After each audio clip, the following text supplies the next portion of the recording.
जय श्री कृष्णा, राधे राधे।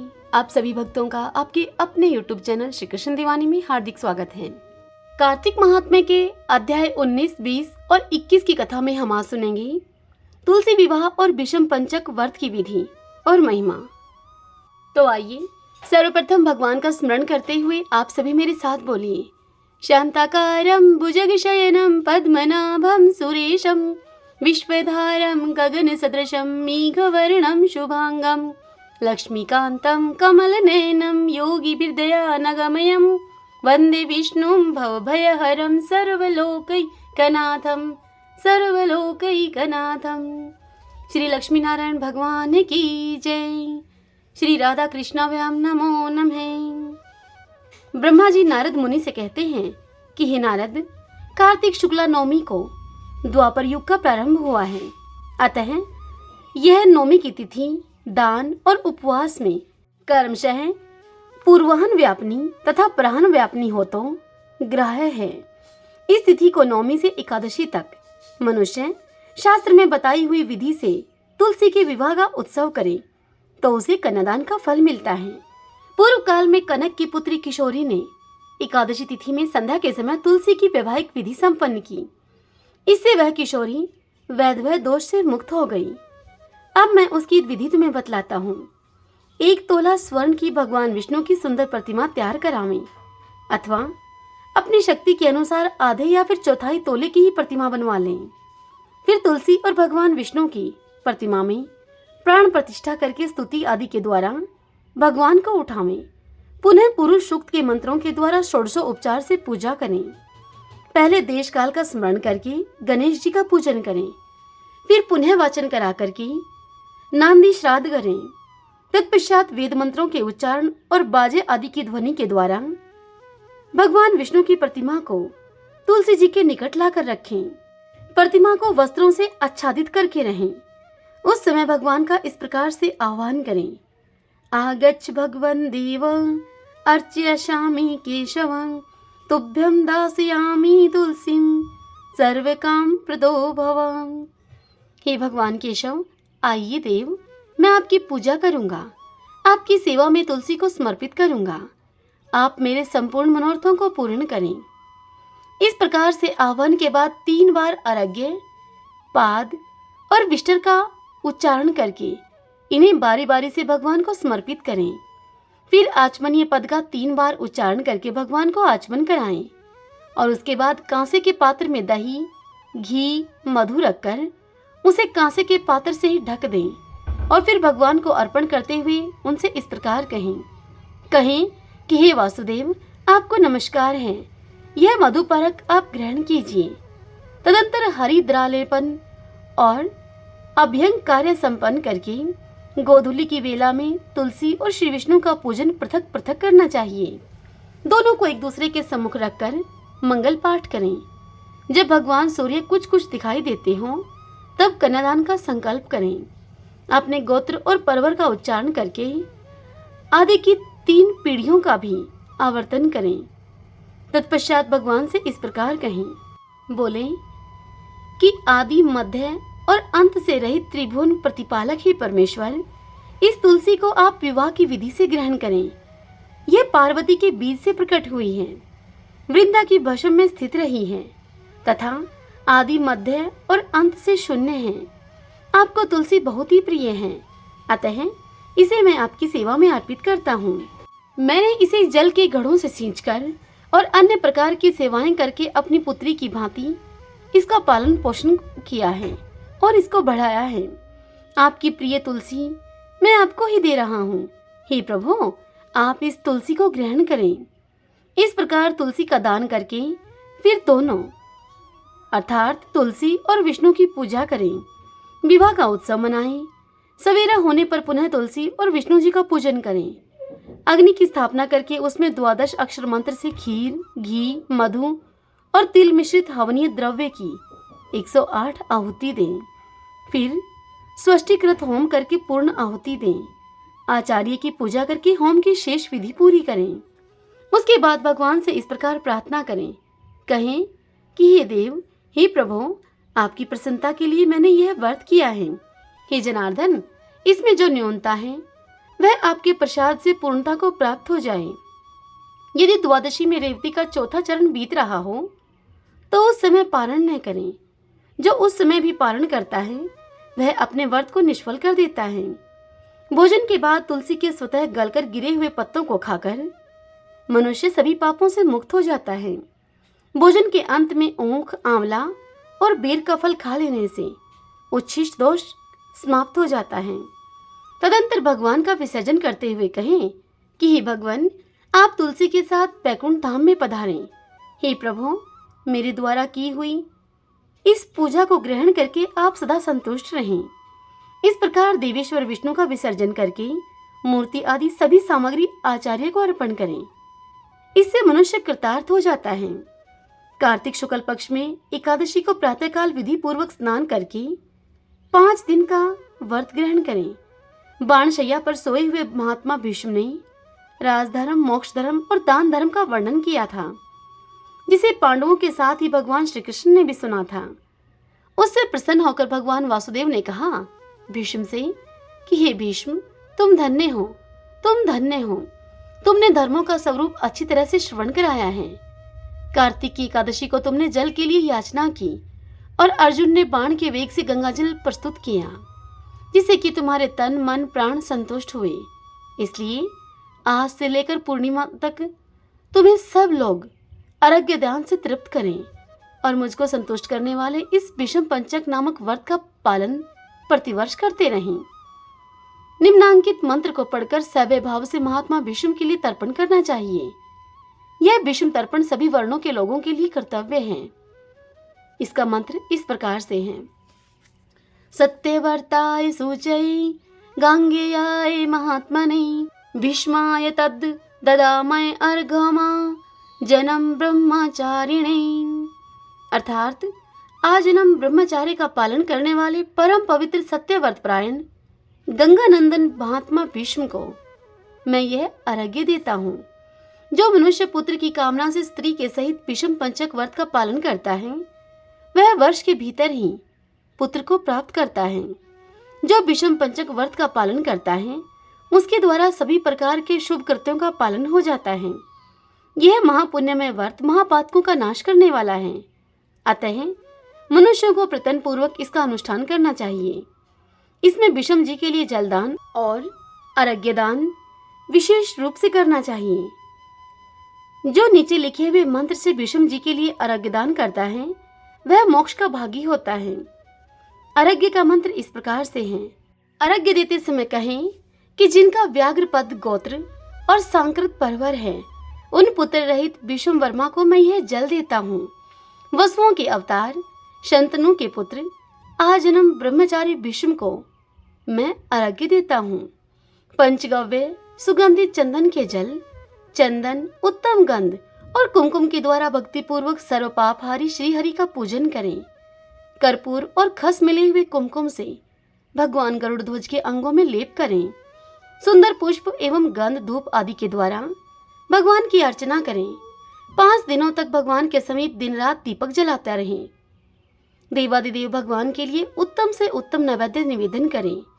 इस प्रकार भगवान की पूजा अर्चना, ध्यान और नमस्कार करने के बाद ओम नमो वासुदेवाय इस मंत्र का 108 बार जप करें। फिर घी मिलाए हुए तिल, चावल और जौ आदि के द्वारा स्वाहा वशिष्ठ षड अक्षर मंत्र ओम रामाय नमः इस मंत्र से आहुति दें। इसके बाद सायं संध्या करके भगवान विष्णु को प्रणाम करें तथा पूर्ववत मंत्र जप कर धरती पर ही शयन करें। भक्ति पूर्वक भगवान में ही मन को लगाएं। व्रत के समय बुद्धिमान पुरुष ब्रह्मचार्य का पालन करते हुए पाप पूर्ण विचार और पाप के कारणभूत मथुन का परित्याग करें। शाकाहार और मुनियों के अन्न से निर्वाह करते हुए सदा ही भगवान विष्णु के पूजन में तत्पर रहें। रात्रि में पंचगव्य लेकर भोजन करें। इस प्रकार भली भांति व्रत को समाप्त करें। ऐसा करने से मनुष्य शास्त्रोक्त फल को पाता है। स्त्रियों को अपने पति की आज्ञा लेकर पुण्य की वृद्धि करनी चाहिए। विधवाओं को भी मोक्ष सुख की वृद्धि के लिए इस व्रत का अनुष्ठान करना चाहिए। पहले अयोध्यापुरी में कोई अतिथि नाम के राजा हो गए हैं। उन्होंने वशिष्ठ जी के वचन से इस परम दुर्लभ व्रत का अनुष्ठान किया था। जिससे कि इस लोक में संपूर्ण भोगों का उपभोग करके अंत में वे राजा भगवान विष्णु के परम धाम में गए। इस प्रकार नियम, उपवास और पंचगव्य से तथा दूध, फल, मूल एवं भविष्य के आहार से निर्वाह करते हुए विषम पंचक व्रत का पालन करें। पूर्णमासी आने पर पहले के समान पूजन करके ब्राह्मणों को भोजन करावें और बछड़े के सहित गौ का दान करें। एकादशी से लेकर पूर्णिमा तक 5 दिनों का विषम पंचक व्रत समस्त भूमंडल में प्रसिद्ध है। अन्न भोजन करने वाले पुरुषों के लिए यह व्रत नहीं कहा गया है, इसमें अन्न का निषेध है। इस व्रत का पालन करने पर भगवान विष्णु शुभ फल प्रदान करते हैं। हरि ओम तत्सत। श्रीमन नारायण नारायण हरि हरि, भजमन नारायण नारायण हरि हरि। आइए भक्तजनों, अब हम श्रीमद् भगवद गीता की आज की कथा का श्रवण करते हैं। श्री महादेव जी देवी पार्वती से कहते हैं कि हे पार्वती, अब 13वें अध्याय की अगाध महिमा का तुम वर्णन सुनो। उसको सुनने से तुम बहुत ही प्रसन्न होगी। दक्षिण दिशा में तुंगभद्रा नाम की एक बहुत ही बड़ी नदी है। उस नदी के किनारे हरिहरपुर नामक रमणीय नगर बसा हुआ है। वहां उस नगर में साक्षात भगवान हरिहर विराजमान हैं, जिनके दर्शन मात्र से परम कल्याण की प्राप्ति होती है। हरिहरपुर में हरि दीक्षित नामक एक क्षत्रिय ब्राह्मण रहा करते थे। वह ब्राह्मण तपस्या और स्व अध्याय में संलग्न और वेदों के पारगामी विद्वान थे। उन ब्राह्मण देव के एक स्त्री थी, जिसे लोग दुराचारा कहकर पुकारा करते थे। इस नाम के अनुसार ही उसके कर्म भी थे। वह स्त्री सदा ही पति को कुवाच्य कहा करती थी। उसने कभी भी उनके साथ शयन नहीं किया। पति से संबंध रखने वाले जितने लोग उसके घर पर आते, उन सभी को वह डांटकर बताती और स्वयं कामोन्मत्त होकर निरंतर व्यभिचारियों के साथ रमण किया करती थी। एक दिन नगर को इधर उधर आते जाते हुए पूर्ववासियों से भरा हुआ देखकर उस स्त्री ने निर्जन एवं दुर्गम वन में अपने लिए संकेत स्थान बना लिया। एक समय रात में किसी कामी को न पाकर वह अपने घर के किवाड़ खोलकर नगर से बाहर उस संकेत स्थान पर चली गई। उस समय उसका चित्त काम से मोहित हो रहा था। वह एक एक कुंज में, एक एक गली में तथा प्रत्येक वृक्ष के नीचे जा जाकर किसी प्रीतम की खोज करने लगी, किंतु उन सभी स्थानों पर उसका परिश्रम व्यर्थ ही गया।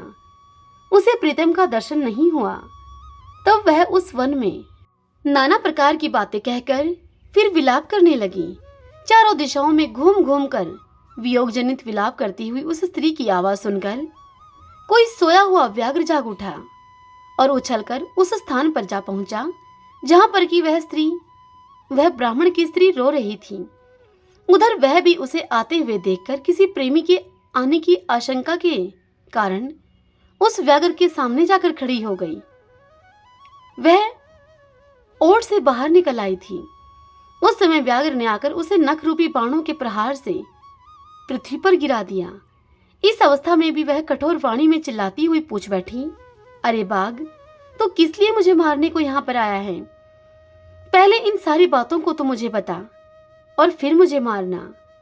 उस स्त्री की यह बात सुनकर प्रचंड पराक्रमी व्याघ्र क्षण भर के लिए उसे अपना ग्रास बनाने से रुक गया और हंसता हुआ उस स्त्री से बोला, दक्षिण देश में मलापहा नामक एक नदी है।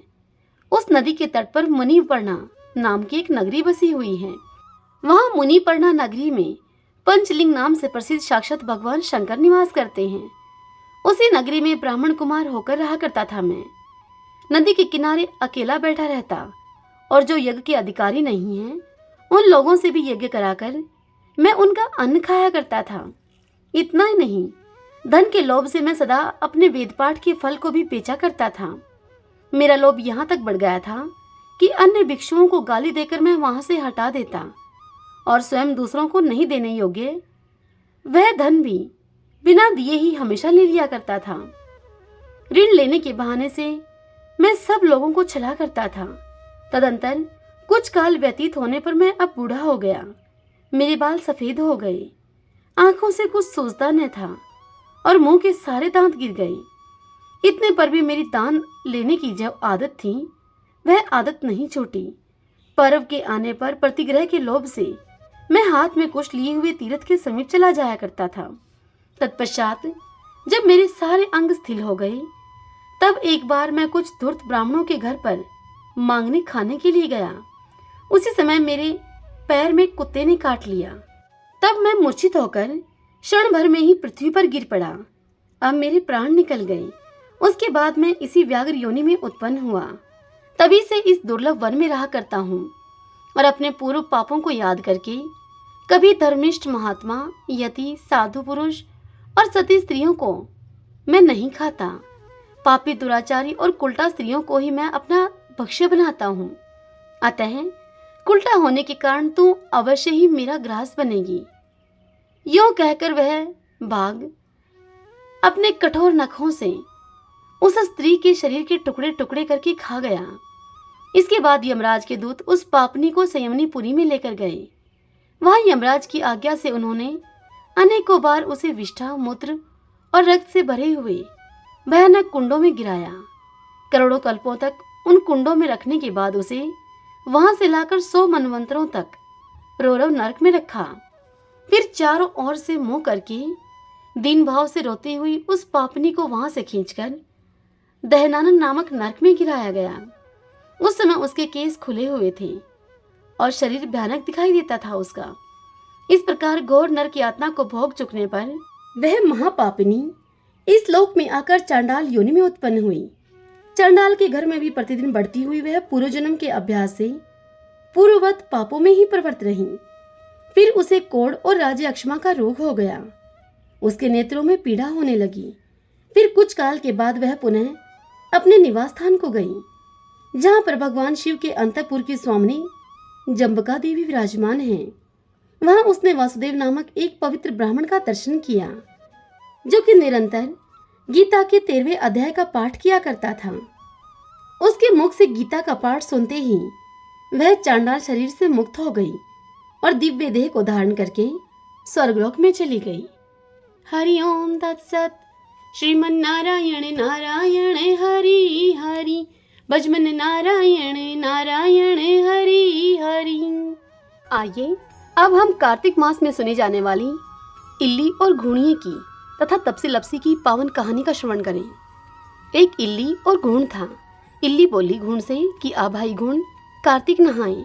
तब घूण उससे बोला कि तू तो गोरी पड़ी है, तू ही नहा ले, मेरे तो मोट बाजरा पड़ा है, मैं तो नहीं नहाऊंगा। मैं तो हरे हरे बाजरे का सीटा खाऊंगा और ठंडा ठंडा पानी पीऊंगा। यह सुनकर बाद में इल्ली तो राजा की लड़की के पल्ले लगकर नहा ली और घूण नहीं नहाया। कार्तिक उतरते ही दोनों की मृत्यु हो गई। बाद में इल्ली ने कार्तिक नहाए के पुण्य से राजा के घर में बेटी बनकर जन्म लिया और घूण राजा के घर गधा बना। जब राजा ने बेटी के विवाह का साया निकलवाया तो विवाह का दिन निकल गया और अब वह इल्ली, जो कि अब राजा की बेटी बन चुकी थी, ससुराल जाने के लिए विदा होने लगी तो बेटी की बैलगाड़ी रुक गई। यह देखकर राजा ने कहा कि बेटी, बैलगाड़ी क्यों रुक गई है? तुझे जो चाहिए सो मांग ले। तब वह लड़की कहने लगी कि मुझे तो यह गधा चाहिए। तब राजा बोले कि यह तूने क्या मांगा?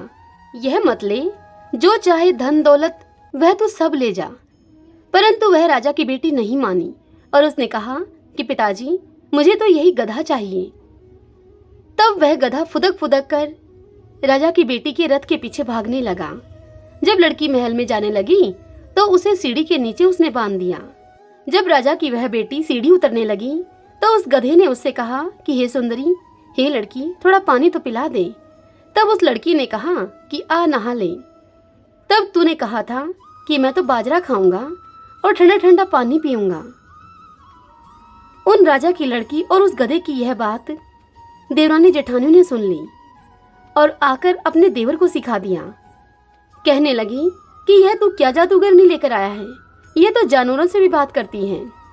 यह सुनकर वह बोला कि भाभी, मैं कानों सुनी पर विश्वास नहीं करता, जब मैं अपनी आंखों से यह सब देखूंगा तभी मानूंगा। फिर दूसरे दिन वह राजा का बेटा छिपकर बैठ गया और उसने देखा कि रानी महल से नीचे उतरी है। तो गधा फिर वही बात उसे बोला है तो रानी ने उसको जवाब भी दिया। तब वह तलवार निकालकर खड़ा हो गया अपनी पत्नी के सामने और बोला कि तू जानवर से क्यों बात कर रही है? तू मुझे यह सब बता, वरना मैं तुझे अभी तलवार से मार दूंगा। तब रानी ने उससे कहा कि औरत का भेद मत खोलो। यह सुनकर राजा ने कहा कि मैं तेरा पूरा भेद खोलूंगा। इस पर रानी ने उसे बताया कि पिछले जन्म में मैं तो इल्ली थी और यह घूण था। जब मैंने इसको कहा कि आ भाई घूण, कार्तिक नहा ले, तब यह नहाया नहीं, जिससे कि इस योनि में यह गधा बना। और मैं राजा की लड़की के पल्ले से लगकर नहाई तो मैंने राजा के घर में जन्म पाया। इसलिए मैं तो इससे पिछली बात कर रही थी।